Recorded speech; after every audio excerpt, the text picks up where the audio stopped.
Bom dia, queridos alunos.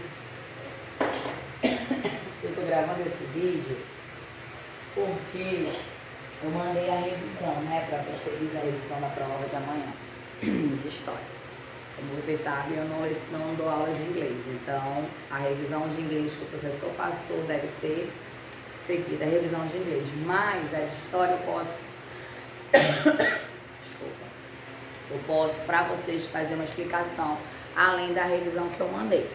Aqui, nessa explicação que eu vou dar, nós vamos seguir a revisão, tá bom? Como se você estivesse lendo a revisão e acompanhando pelo vídeo, tá? Vamos lá.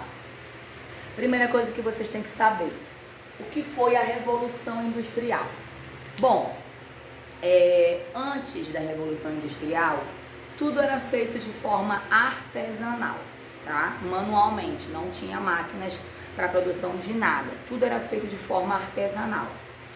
Aí depois do artesanato, eles começaram a ver que era importante eles otimizarem o seu tempo. O que quer dizer otimizar o tempo? Eu utilizar novas fontes, novos recursos para que a minha produção fosse mais rápida, né? Então o artesanato era totalmente de forma manual, levava muito tempo para ser feito, precisava de profissionais com habilidades específicas para um determinado trabalho.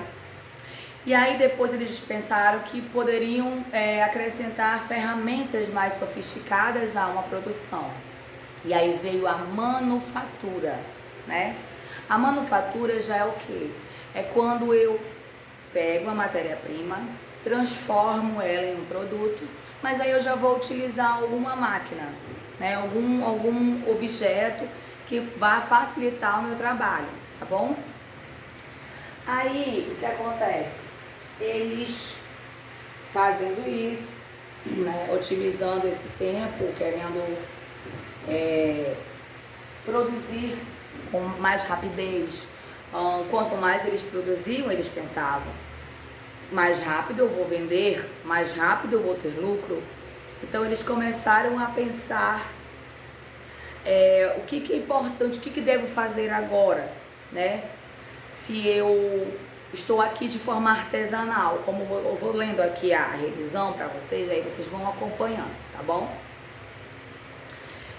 Na revisão fala assim, ó, a Revolução Industrial gerou transformações, é como eu estou falando para vocês, né? Antes do surgimento da indústria, do surgimento das máquinas, a produção acontecia de modo manufatureiro, acabei de explicar, né? Era de forma artesanal, né? Uma produção manual que utilizava a capacidade artesanal, acabei de explicar para vocês. Para produzir uma mercadoria, para produzir um objeto, eles tinham uma forma artesanal de fazer, manufatureira, tá bom? E aí depois disso eles achavam que eles precisavam introduzir mais máquinas, eles precisavam produzir mais. E aí que veio a Revolução Industrial. A Revolução Industrial nada mais é do que um avanço, né? Um avanço tecnológico. Por quê? Porque foram introduzidas máquinas no processo de produção, né? Então, tudo ficou mais fácil, tudo fluiu mais rápido, né? As máquinas, uma pessoa que produzia um chapéu por semana, a máquina produzia um chapéu a cada minuto. Então, otimizou o trabalho, né? Pôde produzir muito mais, né? Só que isso aí acarretou outras coisas. Então, ok, Revolução Industrial. Aí, a outra pergunta que eu fiz aqui, pra gente ir acompanhando por tópicos, como é dividida a Revolução Industrial? A Revolução Industrial é dividida em 3 partes, tá bom? A primeira Revolução Industrial, que a gente pode dizer assim, o que marcou a primeira Revolução Industrial?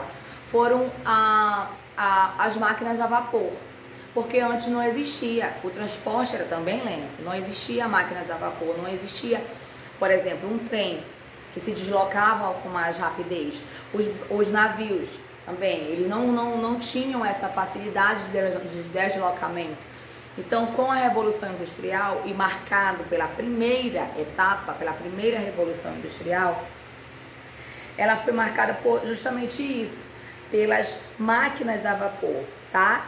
A primeira revolução industrial foi no século XVIII. Vamos marcar isso, tá bom? A primeira revolução, vou colocar assim, foi no século XVIII, tá?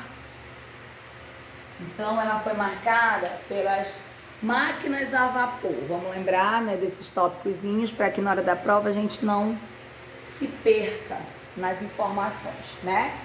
Aí a segunda revolução, nossa, a segunda revolução industrial, ela já veio no século XIX, tá bom? A segunda revolução, ela já veio no século XIX. E o que trouxe essa segunda revolução industrial? Ela trouxe o progresso científico e tecnológico. Então ela foi marcada pelo progresso científico e tecnológico, com a descoberta de muitas coisas, como a lâmpada que a gente utiliza, né, para iluminar, meios de comunicação, como telefone, como televisão, o cinema. Também veio com os avanços da medicina nas áreas químicas, na formulação de vacinas, de medicamentos. Então essa segunda revolução ela é marcada por um avanço científico e tecnológico, tá? Então vocês podem ligar assim, ó, primeira revolução, máquinas a vapor, né? Segunda revolução, avanços científicos e tecnológicos, telefone, cinema, televisão, a invenção das lâmpadas incandescentes que iluminavam, né? Antigamente não existia. E também a evolução na medicina, né? Com os medicamentos, com as vacinas, tá bom? E aí tem a terceira revolução industrial, que é a revolução do século que nós estamos, na verdade do século passado, né? Que é o século XX, né? A revolução veio no século XX, porque nós estamos no século XXI. Então, no século passado foi a terceira revolução industrial. E o que aconteceu nessa revolução industrial? A gente pode marcar ela como um avanço ainda tecnológico, mas por meio de computadores, já diferente da segunda, porque teve um avanço tecnológico, mas ainda era limitado aos telefones, né, ainda a televisão. Aqui não, na terceira revolução, o avanço já foi em relação a computadores, né, a criação da internet, né, o que mais que eu posso dizer? A robótica, eletrônica, né, aparelhos mais sofisticados, tá bom? Então são essas três etapas da Revolução Industrial. E aí a gente volta lá para nossa outra pergunta. Onde surgiu a Revolução Industrial? Por onde partiu? Aonde tudo começou? Na Inglaterra, tá bom? Foi na Inglaterra que começou a Revolução Industrial. Foi lá que se deu a primeira Revolução Industrial. Tá? Eles lá que sentiram essa necessidade de introduzir as máquinas e a partir de lá foi se espalhando para o mundo todo, tá bom? Aí a gente tem aqui quais foram as consequências. Então, as causas a gente já sabe. As causas da Revolução Industrial, o que causou, por que eles tomaram essa medida? Porque eles queriam, como eu falei no início do vídeo, produzir mais. Mas isso trouxe consequências. Quais foram as consequências? No início do processo, como eu falei, do artesanal, era necessário que as pessoas, de muitas pessoas, primeiramente, né, porque para produzir precisava de muita gente, precisava de pessoas qualificadas, com habilidades determinadas. Quando eles introduziram as máquinas, não. Aí eles não precisavam mais daquele tanto de pessoas ou de pessoas tão capacitadas. Era só operar uma máquina, a máquina estava fazendo trabalho. Então o que aconteceu? O trabalhador, ele sofreu por descaso, ele sofreu por horas de trabalho intermináveis. Os trabalhadores passavam até 16 horas de trabalho com 30 minutos só de intervalo, com salários baixíssimos, sabe? Era como se, eu até expliquei ontem para a Lara isso, era como se eles destratassem o trabalhador. Eu não preciso de você, eu tenho a máquina para trabalhar por mim. Então, ficou uma situação tão difícil para o trabalhador que eles acabaram aceitando que os patrões estavam propondo para eles, sabe? Então eles começaram o trabalhador, o patrão dizia, olha, eu vou lhe pagar um salário X para 16 horas de trabalho, um salário bem inferior ao que realmente era para receber. Mas eles, com a precisão, com a necessidade, acabavam se sujeitando a isso. Então o trabalhador, ele foi muito prejudicado com a Revolução Industrial. Inclusive na revisão que eu coloquei assim também. O salário do trabalhador despencou, uma vez que não eram mais necessários tantos funcionários com habilidades comuns, né? Qualquer pessoa poderia operar uma máquina, era só receber um curso e ele operava a máquina, não precisava ter um conhecimento específico para isso. Então, eles foram tratados como, sabe, como qualquer um, eles não eram reconhecidos pelos seus trabalhos. E aí o que aconteceu? O salário caiu, como eu falei, a carga de trabalho era exaustiva, como eu falei, 16 horas de trabalho, 30 minutos apenas para almoço. Os trabalhadores não aguentavam uma jornada tão grande de trabalho e começaram a adoecer, a ter acidente de trabalho, sabe? Porque o trabalhador trabalhava muito, ficava muito cansado e começou a acontecer acidentes dentro do trabalho. E até isso prejudicou o trabalhador, porque quando ele se acidentava, o patrão não arcava com os custos, o pós-acidente, sabe? Então tudo isso levou o quê? Levou a vamos colocar assim, uma outra revolução, que foi eles criarem um sindicato. Foi aí que começou a surgir o sindicato. Então os trabalhadores se reuniram e exigiram melhores condições salariais. Eu estou observando aqui, porque eu quero que vocês acompanhem pela revisão que eu mandei. Incluindo a redução das jornadas de trabalho. E aí veio dois movimentos muito importantes nessa época, que foi o cartismo e o ludismo, que foram movimentos que se destacaram entre os anos de 1811 e 1816, tá? E o que consistia, o que era o cartismo e o ludismo? Eram movimentos de trabalhadores. Era como se hoje a gente não tem um sindicato que ele regulariza todas as profissões. Então, lá na Revolução Industrial surgiu o sindicato. E o que eles fizeram? Eles se revoltaram, eles não aceitaram mais ser tratados como eles estavam sendo tratados. E começaram a invadir as fábricas, destruir as máquinas. E isso acontecia porque os adeptos ao ludismo afirmavam que as máquinas estavam roubando o emprego dos homens e, portanto, deveriam ser destruídas. O movimento cartista, olha, veja bem, tem duas diferenças. O ludismo, ele era mais revolucionário, ele queria destruir, ele queria invadir, ele queria quebrar a fábrica, porque os ludistas achavam que as fábricas estavam tomando o emprego do trabalhador. Tá bom? O ludismo, ele era mais,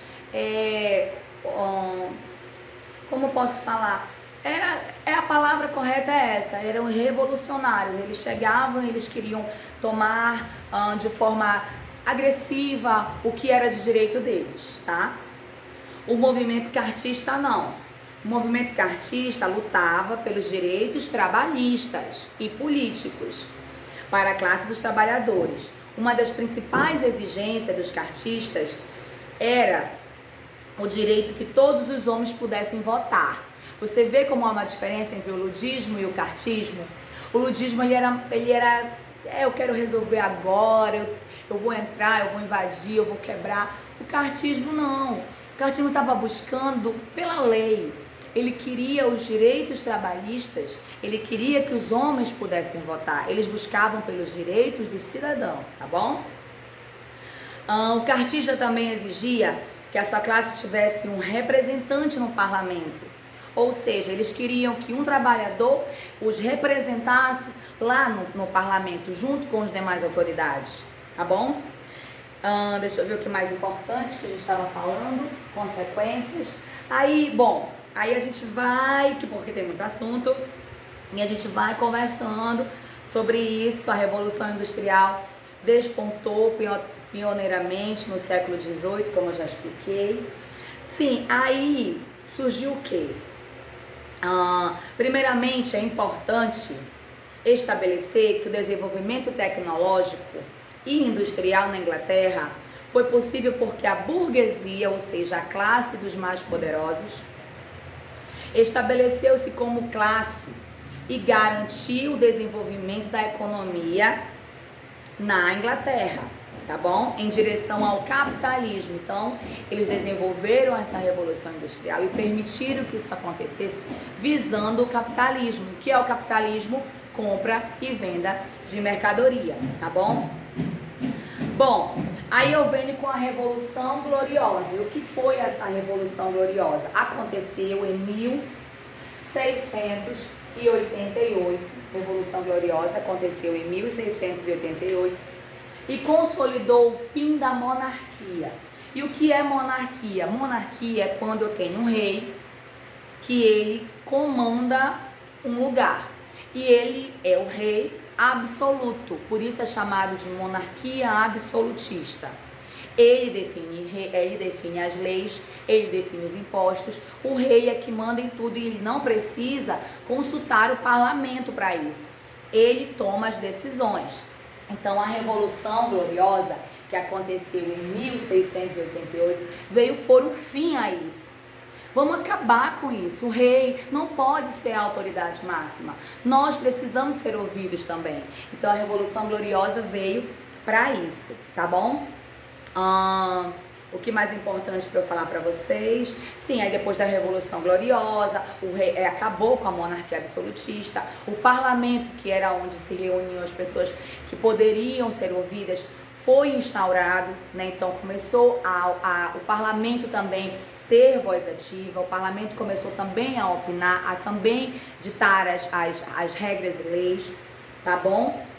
E aí, depois que aconteceu isso, tem um adendo aqui numa parte muito importante da revisão que eu mandei, que diz assim: o acontecimento fundamental para o desenvolvimento do comércio inglês ocorreu por meio de duas revoluções, também outras, né, revoluções, que foram a Revolução Gloriosa, que acabou com a monarquia, e eu vou continuar falando. Bom, nós tivemos uma pessoa muito importante que também contribuiu para contar essa história, que foi o Oliver Cromwell. Eu acho que é assim o nome dele. Você sabe que eu não sei falar inglês, mas eu acredito que é assim o nome dele. Oliver Cromwell, eu acho que é assim. Oliver Cromwell, quem foi ele? Bom, Oliver Cromwell foi um dos parlamentaristas que decretou o ato de navegação. E aí vem aqui uma pergunta: o que foi o ato de navegação? E aí eu explico. O ato de navegação foi uma lei que decretava que as mercadorias compradas ou vendidas meu Deus, que as mercadorias compradas ou vendidas pela Inglaterra somente seriam transportadas por embarcações inglesas. Então, o Oliver Cromwell, ele redigiu uma lei que dizia que as mercadorias compradas ou vendidas só poderiam ser transportadas por embarcações inglesas. Poderia ter outra embarcação, mas não era permitido que eles levassem ou trouxessem a mercadoria. Somente as embarcações inglesas. Então, ato de navegação resume-se a isso. Foi uma lei que decretava que mercadorias compradas ou vendidas pela Inglaterra somente poderiam ser transportadas por embarcações inglesas, tá bom? Essa lei foi fundamental, pois protegeu o comércio, enfraqueceu a concorrência dos ingleses e garantiu que os navios ingleses controlassem as rotas comerciais. Então, somente os navios ingleses que controlavam as rotas comerciais, eles enfraqueceram os concorrentes, eles dominaram toda a questão de compra e venda de mercadoria, tá bom? Outra coisa que é importante também foi a política de cercamento. E o que foi a política de cercamento, que também pode cair na prova de vocês? Bom, foi uma lei, né, na verdade, vamos colocar como foi uma força de lei, tá? Foi uma força de lei que permitia que as terras comuns fossem cercadas e transformadas em pastos. Então existia várias terras. E essa lei de cercamento autorizou que os proprietários dessas terras cercassem elas, não deixando mais que outra pessoa cultivasse, que a outra pessoa se apropriasse. E nessas áreas foram criados pastos, tá bom?